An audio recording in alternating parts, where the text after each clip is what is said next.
नमस्कार मित्रों, स्वागत है आपका न्यूज़ 24 क्राइम के टॉक शो अश्वनी सीरीज में। मित्रों, आज कुछ अंतर्राष्ट्रीय चर्चा का विषय है। फ्रांस के राष्ट्रपति ने फ्रांस के कार्टूनिस्ट जिसने हजरत मोहम्मद साहब के कार्टून को बनाया और उसको लेकर के ये रिएक्शन वर्ल्ड वाइड आया। पहली चीज़ तो उसका कार्टून बनाने वाले पर जानलेवा हमला हुआ।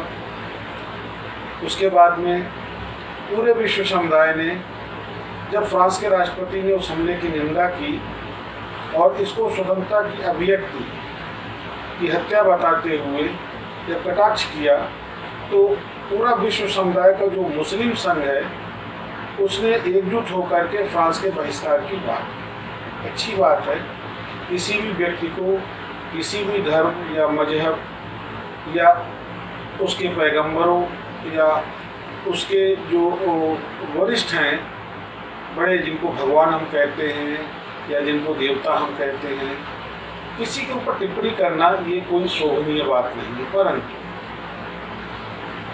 प्रश्न यहाँ ये उठता है कि किसी भी धर्म का पैगंबर हो या भगवान हो या देवी देवता हो, क्या वो किसी टिप्पणी का मोहताज है या उससे प्रभावित होने वाला व्यक्तित्व है? निसंदेह फ्रांस ने कि उस कार्टूनिस्ट ने गलत किया, जो उसने लाखों करोड़ों लोगों की भावनाओं को आहत करते हुए ऐसा एक कोई कार्टून बनाया। दुनिया में इतने मुद्दे हैं, किसी पर भी कार्टून बन सकता था। और उसके बाद जो मुस्लिम देश हैं उन्होंने एक संघ बना करके और जो फ्रांस का बहिष्कार करने की बात करी। फ्रांस में जिस तरीके से चर्च में घुस करके निर्दोष व्यक्तियों की हत्या की गई, ये उससे ज़्यादा घृणित है। मीडिया चर्चा का विषय वो कार्टून नहीं है, वो कार्टूनिस्ट नहीं है, क्योंकि मैं खुद इस बात के पक्ष में नहीं हूँ कि किसी धर्म विशेष के मानने वालों की भावनाओं को आहत किया जाए केवल सस्ती लोकप्रियता के लिए या स्वतंत्रता की अभिव्यक्ति को लेकर। तो उससे ज़्यादा गंभीर विषय ये है कि आज विश्व में जिस तरह इस्लामिक आतंकवाद का झंडा उठाया जा रहा है, इस बात को लेकर के आज तक ये इस्लामिक कंट्रीज एक क्यों नहीं है। बड़ा हैरत का विषय है कि इस्लाम जैसे एक अमन पसंद धर्म में, दीन में, जिसमें दहशत शब्द ही नहीं है, और आज वैश्विक स्तर पर इस्लामिक दहशतगर्दी की बात होती है, तब ये मुसलमानों के तथाकथित रहनुमा एक क्यों नहीं हुए। और अगर किसी एक व्यक्ति ने, फ्रांस के किसी एक कार्टूनिस्ट ने अगर कार्टून बनाया और एक राष्ट्र के राष्ट्रपति ने उसका पक्ष लिया और पक्ष भी लिया उसके ऊपर हुए हमले का, तो मुस्लिम लोगों में जो धार्मिक कट्टरता है या धर्म के नाम पे, जिहाद के नाम पर जिस तरीके की बर्बरता मुस्लिम संगठन हो, चाहे ISIS हो या आपके क्या कहते हैं मुजाहिदीन हो या आपके तालिबान हो या ओसामा बिन लादेन हो, इस बात को लेकर के आज तक ये मुस्लिम देश एक क्यों नहीं हुए और मुस्लिम छवि को सुधारने का और इस्लाम की छवि को जो ये कुछ चंद लोग बदनाम कर रहे हैं, इनको सुधारने के लिए उन्होंने तब पहल क्यों नहीं की? मुस्लिम शिक्षा पर पहल क्यों नहीं उठी? मुसलमानों को रोजी रोजगार देने के लिए पहल क्यों नहीं उठी? क्या ये उनका दायित्व तो नहीं बनता था कि अपने धर्म को लेकर के जो एक प्रचार हो रहा है, जो एक गलत मैसेज समाज में कन्वे हो रहा है, उसको रेक्टिफाइड करने के लिए, उसको दुरुस्त करने के लिए, उसको दूर करने के लिए इनको एक पहल लानी चाहिए? क्यों कर नहीं आज तक किसी बड़े मुस्लिम धर्मगुरु ने विश्व समुदाय को ये बताया कि साहब इस्लाम तो वो दीन है जो दहशत की बात ही नहीं करता।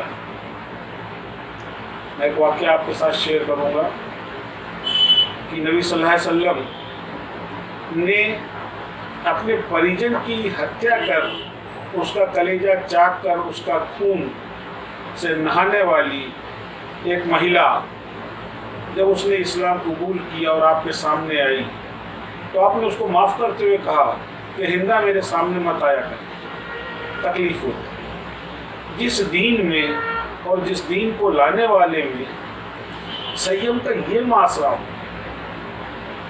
ये इंतहा हो माफ़ी की, और वो भी कब, ये हत्याकांड और ये जघन्य कब हुआ? जिस दिन आपकी यौम विलादत थी, आपकी पैदाइश थी। वो शख्स जिसको हम हज़रत मोहम्मद, प्रॉफेट मोहम्मद कहते हैं, जिसको नबी सल्लल्लाहु अलैहि वसल्लम कहा जाता है, नबियों में जिनका शुमार है, उनका अपना एक मकाम है नबियों में, जिसने दुनिया को मोहब्बत का पैगाम दिया, उसकी यौम विलादत यानी उसकी जन्म के अवसर पर इस तरीके की हत्या, क्या ये उनको कबूल होगा? ये सोचने की बात। साथियों, मुसलमानों में शिक्षा का प्रतिशत जो कम है, उसका चंद लोग फायदा उठाते हैं, और जिस वजह से आज विश्व में इस्लाम की एक नकारात्मक पहचान बन रही है।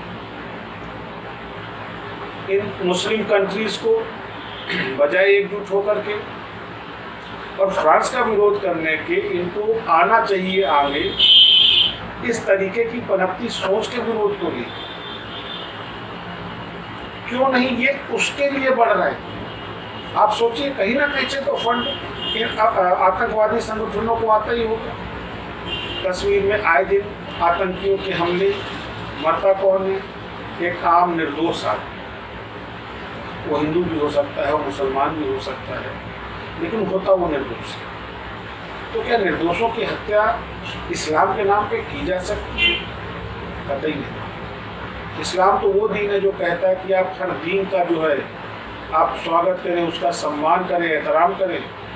आप इस्लाम की अच्छाइयों को बताएं कि इस पर जोर दबाव न डालें, और अगर कोई अच्छाइयों से प्रभावित होकर के इस्लाम को कबूल करना चाहे तो आप उसको इस्लाम में शामिल।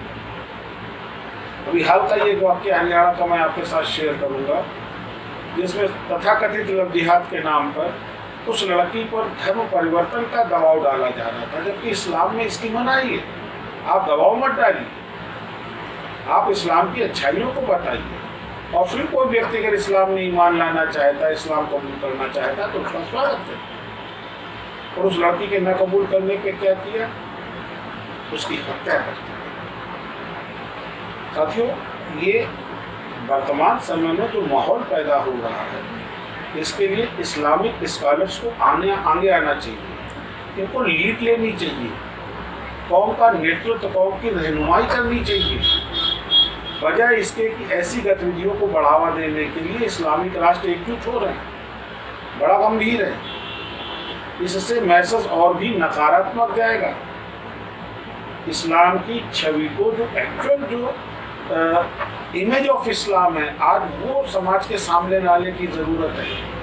1450 साल में भी अगर किसी रिलीजन की एक्चुअल इमेज को अगर न ला जा पाया गया, तो इसके लिए उसको कबूल करने वाले गुनाहगार नहीं, इसके लिए वो गुनाहगार है जो अपने को इस्लामिक स्कॉलर कहते हैं, इस्लामिक लीडर्स कहते हैं, और वो आज इस्लाम की उस उज्ज्वल छवि को समाज के समक्ष नहीं ला पाए हैं, जिसकी वजह से संपूर्ण विश्व में इस्लाम का एक नकारात्मक रूप जा रहा है।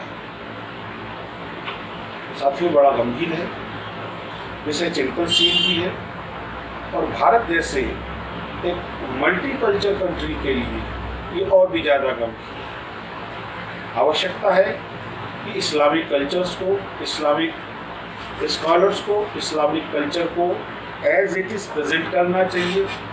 जो इस्लामिक लीडर्स हैं उनको आगे आकर के इस्लाम के बाबत में ये क्लेरिफाई करना चाहिए कि एक्चुअली इस्लाम है क्या, न कि वो मैसेज संदेश समाज में जाए जो इस्लाम के नाम पर अनजान लोग समाज को प्रस्तुत करते हैं। हम आप ऐसे ही बेवाक चर्चा करते रहेंगे।